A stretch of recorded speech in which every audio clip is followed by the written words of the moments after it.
Wala din namin po. Ito ba, hindi ito dalawa. O pagkaluto, sakto. Sila lang dyan. Kaya masarap lutuin ngayon.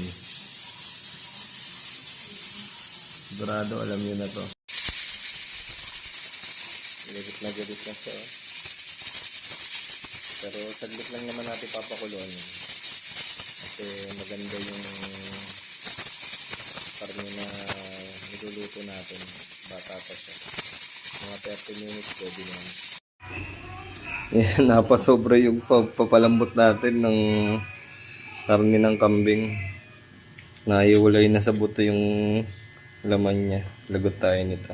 Nadudurog to pag hinalo eh. Kaya binukod muna namin. Timplahan muna natin ng tomato paste. Lagyan na natin yung queso para mabilis siyang lumapot. Mamaya lalagay din natin yung peanut butter. Tapos lalagyan na rin natin tong patatas at carrots. Kasi hindi ko na pinrito. Narekta na natin. Kasama na sa pagpapalakot para lumambot na rin siya. And medyo malambot na yung carrot sa kanya. Pwede na natin lagay itong peanut butter. Lagyan lang natin ng katamtaman para hindi rin siya maglasang sobrang parang palaman na yung lasa. Then, lagay na rin natin itong olives. Pampasarap din yan. Then, lagay pa natin itong liver spread. Yan. Mas lalo nang sasarap yan.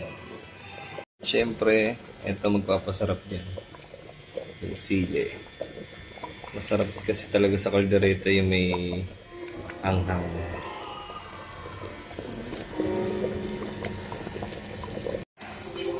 Yan o. Medyo okay na yung lapot niya.